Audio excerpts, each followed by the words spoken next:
Pierrick, c'est notre fameux concours de fin d'année et on a décidé de faire gagner 5 Suron Lightbee électriques homologués.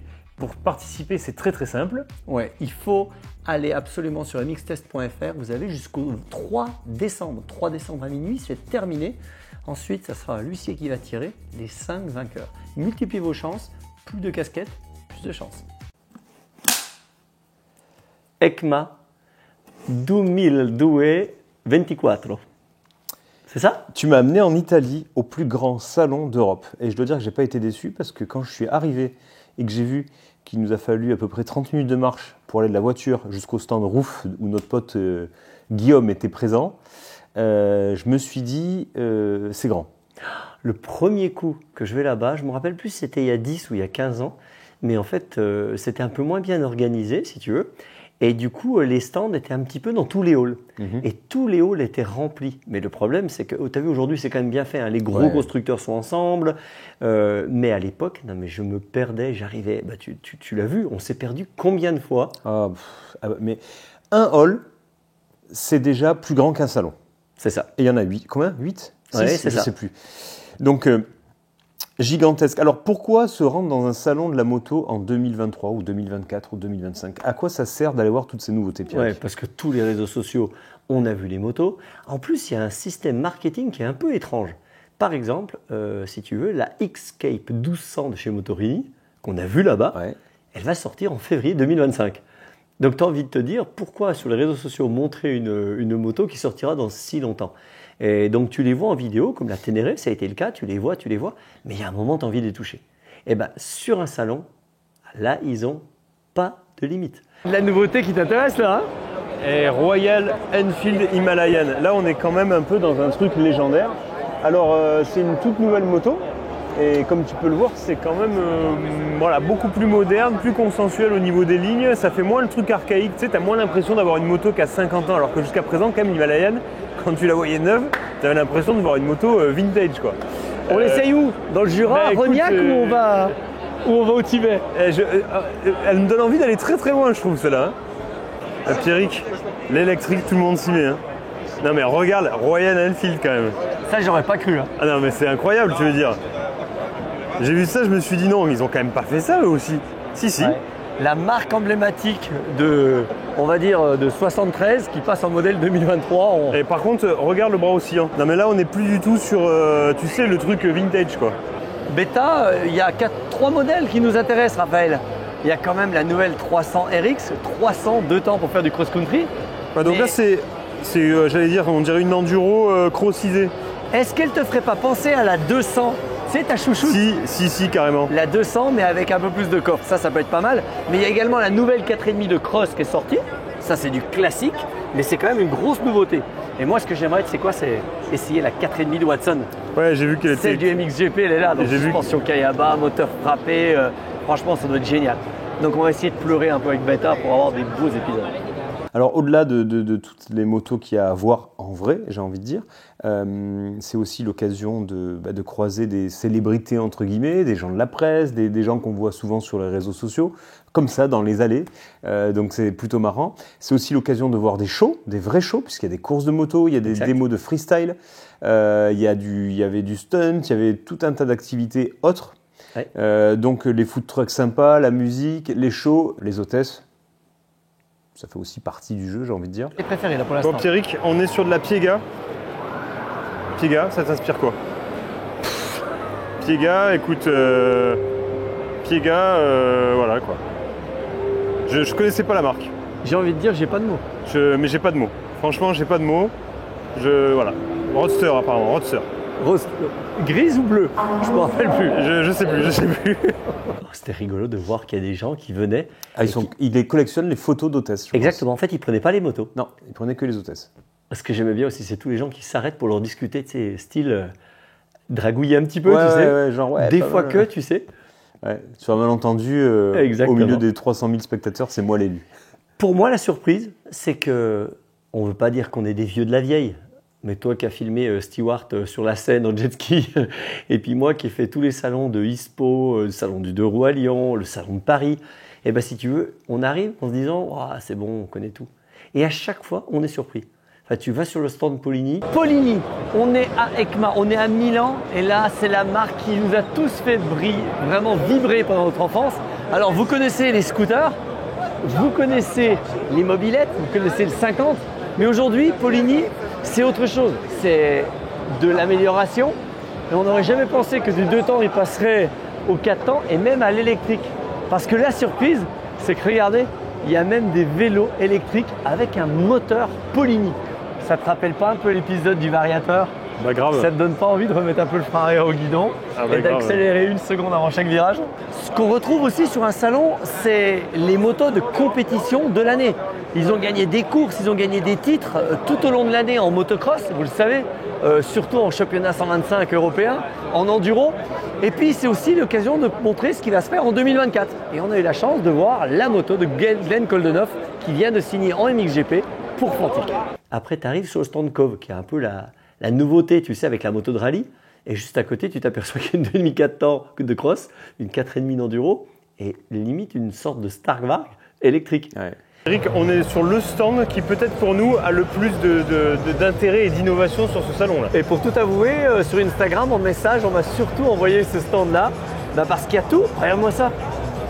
Imagine une moto de vitesse un peu racée, pas chère. Imagine dans le même temps un trail qui a une super gueule avec lequel tu peux faire le tour du monde. Juste derrière, regarde, une moto électrique qui n'a absolument rien à envier à la Starkvark. Ouais, ça c'est assez incroyable. Hein. Et puis regarde, celle que tout le monde connaît, qui a réussi 3 pilotes au Dakar, 3 pilotes à l'arrivée. En fait, c'est la moto chinoise qui a, on va dire, tout changé. Parce qu'aujourd'hui, ça devient la moto un peu dans le mouvement, tu sais. Donc là, ils sont quand même sur tous les fronts. Hein. Et en plus, tu as pas vu, mais juste devant là, regarde, on a une 2,5 Ah oui, viens, on la voir, viens, on la montre. Faut la montrer. On a une 2,5 temps de motocross quand même. 4,5 de MX. Alors tu te rappelles, les motos chinoises, c'était surtout des anciennes japonaises qui remontaient avec une déco différente. Et là, je suis désolé, mais la finition, on est quelque chose qui est propre à eux. Alors, il faut aimer le vert, mais vous imaginez bien que la couleur, ça peut se changer. Il y a également la même chose en moto d'enduro. Regarde, elle est là. Donc là, on est sur une 2,5 enduro. Donc franchement, c'est le distributeur, c'est le fabricant à la mode et à la 2,5 temps de cross derrière. Ouais, c'est assez fou, hein. Je pense que ça a été un peu trop engagé au niveau de la couleur, c'est un peu dommage, mais les gens vont pouvoir changer ça. Mais sans déconner, on est pas mal, hein. Pour moi, j'ai envie de te dire, c'est Rookie of the Year. Hein, Ouais, c'est surprenant de voir tout ce qu'ils ont développé en même temps, surtout. Exactement. Parce que quand il y en a qui peinent à sortir leur électrique, c'est... Enfin, il y a tout, quoi. Ah bah là, ils ont tout Électrique, 400. sorti. Bon, il paraît que c'est un des plus gros fabricants de motos au monde. On le connaît pas parce que c'est surtout en Asie, mais il y a des moyens. Et bah écoute, on verra ça sur la chaîne. Hein. Niveau design de stand, là, un truc spécial. Hein. Ouais, là, on est dans le... Ça fait un petit peu animalerie, quand même, de le présenter comme ça. Il manque quoi?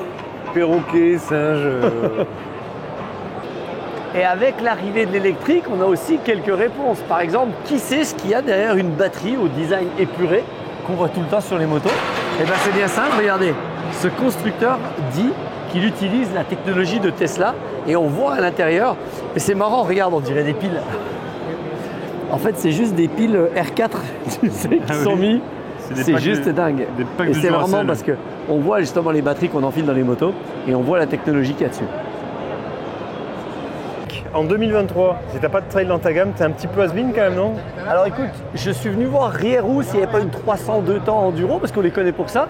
Et boum, regarde, le Trail Aventura. Donc c'est un 500 cm3. J'adore l'essence qui se met sur le côté, tu sais, Ouais. un peu comme une voiture. Donc voilà, même Rierou, si tu veux, ils ont un trail qui est plutôt sympa. Et regarde sur ta gauche, qu'est-ce qu'ils ont? Ah bah oui, voilà. Non mais c'est fou, hein. Tout le monde s'y met, quoi. Alors ça va pas plaire à tout le monde d'ailleurs, hein, mais la réalité c'est que tout le monde s'y met, quoi. Alors là, on est chez Italjet. Rien à voir avec le motocross, mais moi quand j'avais 14 ans, j'étais déjà complètement en admiration devant ces scooters avec des solutions techniques qui sont, je sais pas de quelle époque, je sais pas de quel millénaire. Les matériaux, ça a l'air complètement dingue, et sur des scooters de petite cylindrée, j'ai toujours trouvé ça complètement fou. Approche-toi, regarde l'amortisseur Rollins devant là. Alors évidemment, il y a du carbone de partout. À l'avant. Ah, Voilà, l'amortisseur. Et ils ont été chercher des solutions, il n'y a que qui les ont trouvées. Hein. Ça va, c'est pas abusé l'aérodynamique. Une petite inspiration MotoGP quand même. Hein. Je te verrais bien avec ça en toute simplicité. T'imagines pour aller chercher le pain. Exactement. Tu rencontres des marques, alors moi le plus impressionnant c'était quand même les marques dont on n'avait jamais entendu parler. Ouais, et Dieu sait qu'il y en a. Et qui arrivent avec des produits finis. Scorpio, la marque de Singapour, là, le projet, il était juste dingue. C'est-à-dire que même dans les désirs les plus fous d'un designer qui est sur sa planche à dessin, enfin je veux dire, il n'oserait pas la sortir. Eux, ils l'ont sortie carrément direct, elle est sur le show. Hein. Ouais. Quand tu es né en 77, que tu as 45 ans, l'épisode de Malade de science-fiction, que j'étais jeune, c'était Tron. Ah oui. Et honnêtement, quand tu vois la 0 MotoGP, on se croirait vraiment revenu sur un épisode de Tron. Il manque plus que la trace fluorescente derrière que non, tu mais roules. celle-là, elle est incroyable. Mais encore une fois, je te verrai pas là-dessus, Pierrick. Ah bon? Non, tu pas sur celle-là. quoi? Peut-être plus le trail électrique là-bas. Là. On l'avait vu au salon de Lyon, hein, au salon du 2 roues. Et honnêtement, il nous avait fait de l'œil. Il faut absolument qu'on en récupère un, qu'on mette des vrais pneus tout-terrain. Et puis, tout le monde veut savoir si j'arrive à aller jusqu'à Rognac, depuis Lénia, Ah oui, par les chemins, avec, non? c'est ambitieux quand même. Hein. Bah écoute, à voir. Hein. On a du boulot, Pierrick. On est chez Honda et il y a beaucoup de choses à voir. À commencer par cette 300, mais rallye. Ouais. Alors, j'adore le côté. Je suis un peu moins fan des lunettes devant là. Un peu space. Mais par contre, cette moto, tu te rappelles comme on l'avait bien aimé quand même. Hein. Ouais, clairement, je rêve moi d'un épisode, tu sais, 300 rallyes, Transalp, Africa Twin, et on peut même rajouter, alors cette CB500X, mais qui n'est plus, hein. Il y en a une nouvelle qui est en train d'arriver. Tiens, est-ce que c'est pas ça? NX500, c'est ça. Voilà. Donc ça, avec des bons pneus tout-terrain, sans déconner, Transalp, NX500 ou alors Africa Twin, et on peut même rajouter la 300 rallye. Franchement, c'est pas mal. Mais on est vraiment, ça ressemble beaucoup à la Transalp. Hein. Ouais. Et elle est très proche, hein. Ça ressemble beaucoup à la Transalp. Pour moi, c'est une petite Transalp, quoi, hein, tout simplement. Du coup, je me demande, est-ce que la 500X existe toujours? Je ne sais pas. Allez, ça y est, Pierrick, il est parti, là. Je me demande bien où. Je me demande bien qu'est-ce qu'il appelle. La Alors nouveauté. déjà, on arrive dans la partie compétition du HRC. Moto d'Adrien Van Beveren, moto de Team Geyser, et il y a même, évidemment, celle de Trey Canard qu'il a roulé au Japon, la première moto électrique japonaise à rouler en compétition. Bon, Pierrick, faut qu'on débriefe, là. Faut qu'on débriefe ça. Qu'est-ce que tu veux savoir? On ne sait rien. On ne sait rien. Alors si, on sait que, donc, comme tu l'as dit, Trey Canard, numéro 41, moto électrique, déco, bon, voilà, hein, je suis vraiment pas fan du tout. Par contre, la moto en elle-même, c'est une CRF. C'est une CRF. Mais ouais, mais j'ai envie de te dire que c'est son avantage. C'est-à-dire qu'au lieu de réinventer une machine qui serait un peu futuriste où personne n'aurait confiance, ils sont partis sur une base où tout le monde est heureux depuis des dizaines et des dizaines d'années. La CRF classique, son cadre, ses suspensions, son frein, sa position. Et si tu veux, elle a été déclinée où ils ont simplement mis un moteur électrique. Est-il performant? C'est clair. On l'a vu, hein, Trey Canard a fait tous les all shots au Japon. Est-ce qu'il arrive à tenir la manche? Oui, parce qu'il a fini les manches, il a fait une manche 2 derrière, je crois. Ouais. Derrière une 4,5 Yam, c'était pas rien. En plus, ce terrain était meuble. Donc, elle est bien née. Par contre, ce qu'on veut savoir, c'est est-ce qu'elle va sortir en série? Rappelle-toi, ils nous ont fait le coup il y a presque 10 ans. Hein, Ah ouais, ça fait un de moment. nous montrer un moteur un peu Mugen Honda. Il y avait, tu sais, le petit logo Mugen. Là, c'est un peu plus proche de la série. Mais est-ce que c'est assez série pour sortir dans les mois qui arrivent? J'en suis pas sûr. Alors attends, série, est-ce que tu as vu les étriers de frein devant là? Et la fourche? Oui, il avait une moto, on va dire, améliorée. Ouais, hein. là, on est dans la factory. Là. Non, mais est-ce que ça ressemble à des pièces faites pour l'occasion ou est-ce que ça se ressemble à des pièces qui peuvent se faire en série et se retrouver au catalogue? On est entre deux, hein. C'est quand même tout est dans la masse. Hein. Ouais, c'est ce que j'allais dire, ça fait très racing tout ça. Hein. Il n'y a pas de moule, hein. On est d'accord qu'il n'y a pas de moule là pour l'instant. Hein. Premier, pour ceux qui se rappellent de la bagarre Jean-Michel Bayle, Dave Strybos, ça vous rappellera quelque chose. Alors pour beaucoup de monde, Benelli c'est resté ça. Mais en fait Benelli maintenant c'est devenu aussi ça. C'est-à-dire que des trails plutôt compétitifs. Donc ils ont sorti cette année un 700 alors qu'à la base c'était un 500. Et alors regarde toutes les nouveautés. Parce qu'on est d'accord que là, on est loin de ce qu'on imagine quand tu penses à Benelli. Hein. BKX BKX 125 2,5 300. Donc là, on est sur du light, du trail light, très très light. C'est limite, ça devient une marque de trail, Benelli. Non mais c'est hallucinant. C'est juste incroyable. Et elles sont toutes canons en plus. Hein. J'aime beaucoup ce côté un peu non ancien avec design un peu futuriste, tu sais.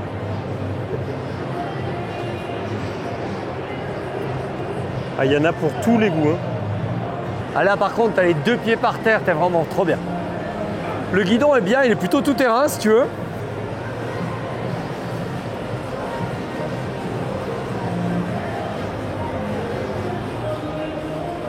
C'est pas mal, hein.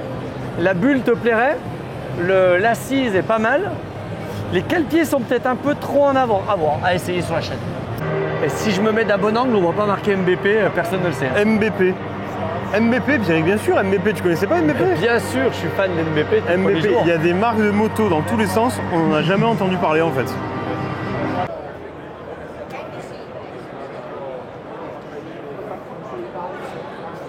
De quoi aller au bout du monde? Bah apparemment. En tout cas, au bout de la batterie. Exactement. Je ne sais pas si la poussière a été rajoutée ou si on peut également partir à l'aventure, mais ce serait bien de faire une confrontation, hein, t'imagines? Ouais, voir combien. La Suron, la Cake et puis une autre.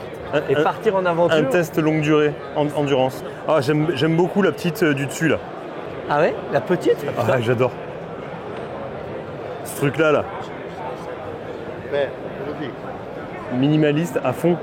Faut qu'on fasse une petite mise à jour de notre discours, Pierrick, là. Ah bah là, clairement, on se disait en rigolant, je sais pas jusqu'où on peut aller. Là, on sait, en fait, la moto a traversé l'Afrique. Elle est partie de l'Espagne avec 2 batteries, 2 chargeurs et avec un seul kilomètre, avec un seul pneu arrière, elle a fait 13 000 km en 124 jours et elle s'est retrouvée en Afrique du Sud. Tu t'imagines? Elle a fait Nord-Afrique, Sud-Afrique. Par contre, ils expliquent pas comment il a rechargé, quoi. Si tu devais revenir une moto ou une marque ou quelque chose qui t'a interpellé sur ce salon, c'est quoi qui te vient à l'esprit, toi? Qu'est-ce que tu as apprécié voir en vrai, par exemple? Ce que j'ai apprécié, c'est qu'il y avait tout le monde. Tu sais, de UFO jusqu'à Honda, de CF Moto, jusqu'à la marque de Showa, tu sais, l'importateur italien de Showa, de Nissin. C'est-à-dire que tout le monde est là. Donc, c'est-à-dire qu'il n'y a pas une pièce sur ta moto dont le stand n'était pas présent à EICMA. Il y a également toutes les motos vintage jusqu'aux motos un peu prototypes qui sortiront peut-être jamais. Et ce que j'aime justement, c'est d'arriver en un seul endroit à voir quasiment presque ma vie entière. Parce que ma vie, depuis que j'ai 10 ans, je vis pour la moto, je vis de la moto, je vis tous les jours, jour et nuit pour la moto. Et donc de voir tout ça, franchement, pour moi, j'ai envie de te dire que je suis un peu comme dans un rêve. Je retrouve mes yeux de 10 ans, tu vois. Et puis, alors pour ce qui est de la surprise, j'en ai 2 pour moi. C'est le fait que tout le monde, tous les constructeurs ont sorti un trail qui est dingue. Donc franchement, sur toutes les motos, il n'y en a pas une où je me suis dit « Ah, ils se sont un peu ratés ». Là, tous les trails étaient dingues et t'invitent au voyage. Donc clairement, il y a une incitation au voyage qui est claire.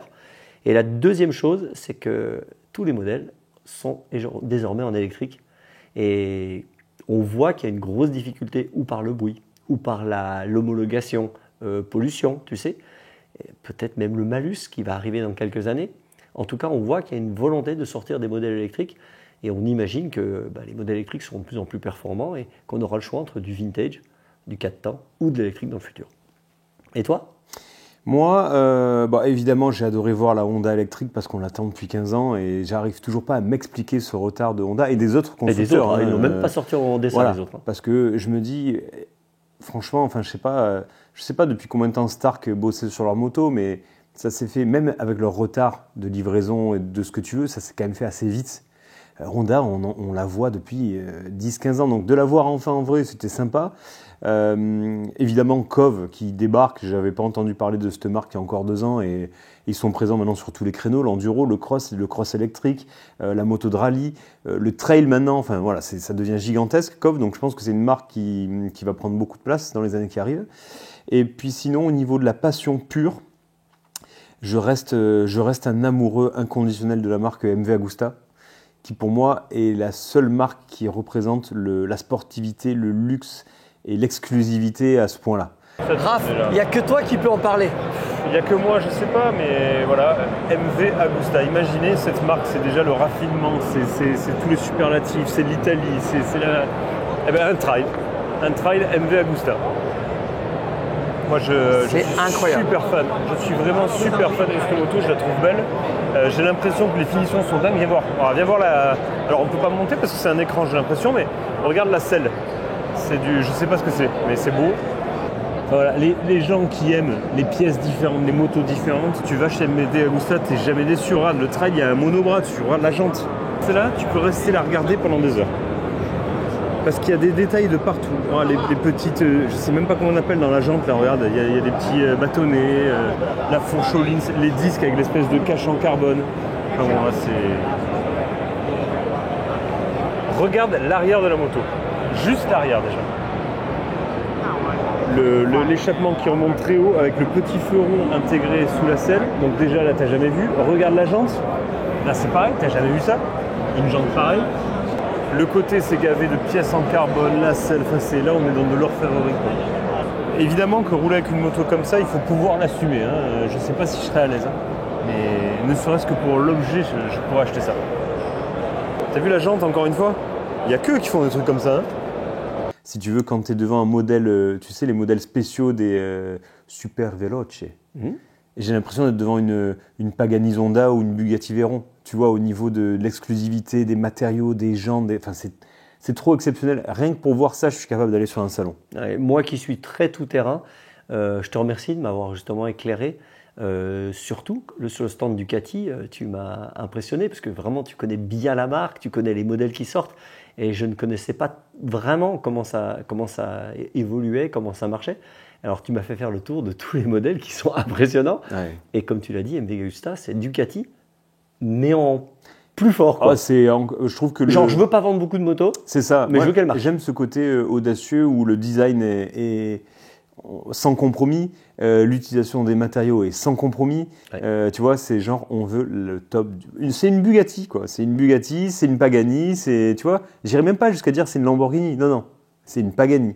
Ok. C'est moi, j'ai bien aimé également aller sur le stand Elf, de notre partenaire, parce qu'en fait, il y avait tous les modèles de Lazaret. Ouais.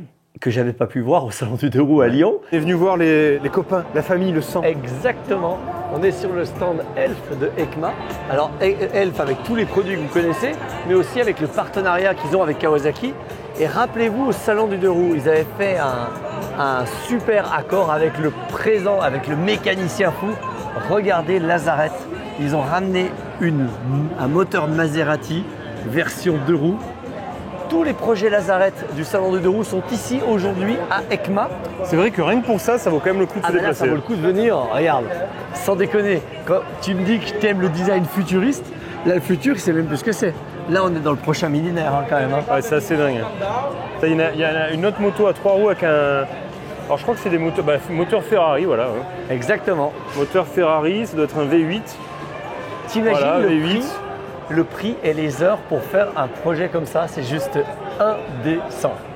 Honnêtement, dans les commentaires, la numéro 1 que vous nous demandez, c'est la Vosges. Clairement, celle-là, vous nous l'avez demandé au moins 10 ou 15 fois dans les commentaires.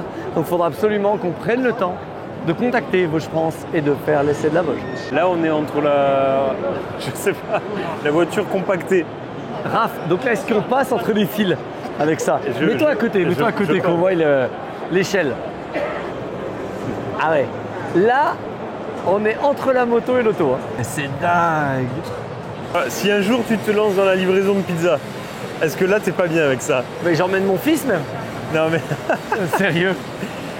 Alors, ça fait cabine de douche, top case. C'est chou.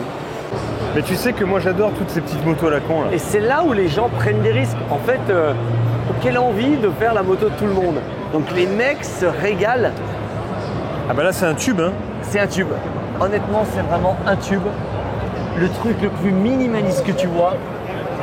Je trouve ça génial aussi. Ah bah ouais, moi aussi. Voilà, on est carrément dans la ville, le village, je sais pas, la ville Yamaha. Ah ben je te cherchais, Pierrick. Ah, je suis désolé. Je te cherchais. Viens voir, je te montre quelque chose. Allez, montre-moi. Je te montre mon petit coup de cœur. Moi, Alors- c'est la M1. Ah, Ça bah. restera toujours la même. Tu sais, depuis que je fais les salons, j'ai vu celle de Rossi. Fais voir un peu. J'ai vu tous les détails des pièces usines. Quand tu vois tous les boulons freinés, quand tu vois que du titane, que tu vois que du magnésium, rien que la photo de là, tu vois, les pièces en carbone, en titane, tous les petits détails, tu sens que c'est de la compétition pure et dure. Les détails, c'est incroyable. Il n'y a pas mieux sur Terre niveau moto. Donc tu as vu, il y a le système pour bloquer l'amortisseur à l'accélération. C'est quoi, c'est la manette qui est dessous là? Ouais. C'est qu'ils actionnent au freinage juste avant d'accélérer. Ok, ouais. Alors la version orange est dingue. Là, on a la version noire et grise qui est juste là. Je trouve que là, il a fallu quand même à Yamaha des coronesses pour faire ça aujourd'hui. Faire du néo-rétro, souvent on voit ça dans les marques un peu plus, on va dire, tu sais, héritage spirit, un peu comme Triomphe et tout ça. Et eux, ils sont plutôt dans la version moderne. Mais là, sans déconner, Wayne René. Non mais regarde devant, l'avant de la moto, on dirait qu'il y a un poli. Tu Non, vois mais même c'est pas ça. le feu. Ils ont vraiment joué le truc. Sans déconner, c'est juste impossible d'imaginer qu'on ait le droit de rouler sur la route avec ça. T'as l'impression d'avoir refait la moto de... Ah mais moi je la trouve dingue. Ah ouais, c'est Franchement, juste je la trouve dingue. Pierrick, c'est pas possible. Là, je m'en remets pas moi. Tu veux dire Ça va trop vite, ça va trop Tu vite. veux dire qu'il y a 5 ans, qu'une gaz-gaz, c'est ce que tu voyais peut-être dans un chemin, Ouais. en couleur jaune Ouais. ou rose, Ouais. et qu'aujourd'hui, c'est une moto GP. Non mais ça va trop vite. C'est juste dingue, non? Ouais, là- T'imagines, là, c'est même plus... Je pense qu'ils ont même battu 100%. Tu Oui. sais qu'ils faisaient des autocollants qui sont devenus Ouais. des masques de lunettes. Là, en l'occurrence, gaz-gaz, c'est passé de A à Z. Ouais, c'est ça. Alors là, c'est ma partie préférée. Parce que vous savez, quand on construit une moto, il faut beaucoup d'éléments. Et on va dire que le constructeur ne fait pas chaque petit élément. Et ici, en fait, les fabricants, regardez, là, c'est un fabricant de la petite pièce en caoutchouc avec le filtre. Et en fait, il en a plusieurs modèles et il est là justement pour montrer ce qu'il est capable de faire. Et alors, on a tout. On a le pneu, on a le petit garde-boue, on a le disque, on a également les visières, on a également, regardez, les masques. Alors que vous avez peut-être déjà vu sur un site un peu loin, hein, qui ressemble beaucoup. Et regardez les petits moteurs, les petits carburateurs. On a des stands uniquement faits de cocottes d'embrayage, des stands de levier d'embrayage, des stands de câbles de frein. Et donc c'est assez Mais en marrant. fait, moi je pensais que c'était, tu sais que c'était un salon vraiment que pour les particuliers. En fait non. Excuse-moi, le mercredi, c'est la presse qui vient rencontrer les nouvelles motos, prendre des photos, des informations. Le mercredi, comme aujourd'hui, et le jeudi, il y a les pros qui travaillent ensemble. La plupart des distributeurs vont rencontrer la maison mère va rencontrer les journalistes. Et enfin, en dernier lieu, eh ben, si tu veux, le public arrive et peut voir un petit peu, découvrir. Et là-dedans, au milieu, tu as des pilotes qui arrivent avec leur pressbook pour avoir un casque, pour avoir une paire de lunettes. Donc regardez, on est toujours dans on va appeler ça le Chinatown de la moto. Et donc c'est assez marrant de voir, ils n'ont pas les mêmes moyens que Honda, que Yamaha. Et donc si tu veux, souvent c'est je prends le stand, je mets un drapeau, je mets un logo. Et voilà, donc je présente ma batterie, je présente mon gant, je présente ma connectique. Et en fait, tout ça, vous le retrouvez sur vos motos. Et genre là, il y a les constructeurs qui viennent voir ces gens-là pour trouver des pièces pour assembler leur moto. Alors, pas les gros constructeurs, mais les plus petits, évidemment. Alors, c'est ça qui est rigolo, c'est que c'est des allées et des allées et des allées et de choses qui se ressemblent. Viens voir, Raph. Regarde. Est-ce que ce masque, tu viens pas de le voir, il y a 2 allées. Sauf qu'il n'a plus le même nom, mais c'est le même masque. Donc si tu veux, on est dans le monde justement du commerce, on est dans le monde de la production. C'est des 500%. Ben ouais, c'est des 500%. On a rencontré également beaucoup de gens avec qui on a travaillé, on a revu tous les modèles qu'on avait déjà testés. Donc c'est marrant de passer à côté du stand Triomphe puis de voir la 900 en se disant « Ah, elle a sauté l'étape celle-là ». Elle a sauté celle-là. Et puis de voir par exemple nos amis de chez Maxi Scoot, on a fait plein de trucs super sympas. On a beaucoup d'épisodes à faire parce qu'on a rencontré des gens qui nous ont dit « Ah, papa, MX Test !» On veut l'avoir sauté. Exactement. On nous a même proposé un dragster en 50 cm3. On nous a proposé plein de trucs. Donc logiquement, en fait pour nous c'est hyper important de faire ces 2 salons, le salon du 2 roues à Lyon et le salon de ECMA, parce que ça nous... Les gens voient qu'on est capable de faire des épisodes positifs. Alors la surprise, c'était que on pensait que les road trips les intéresseraient un petit peu plus, et c'est le cas parce qu'on nous a proposé des road trips en moto de route. À mon avis, on va essayer de vous mettre ça en version un peu, pas en version tout-terrain, mais avec notre fibre tout-terrain, notre esthétisme tout-terrain. On va essayer de vous emmener même sur la route. Mais écoute, c'était un plaisir. Ouais, l'année prochaine, il faut vraiment que... Ce qui serait sympa, ce serait même de bloquer une petite journée où on se rencontre tous, tu vois, un petit appel en disant « Allez hop, on est tous vendredi à Dorno ». Comme ça, on se fait le salon et après, on va à Dorno. Ce serait pas mal ça. Ouais. Allez.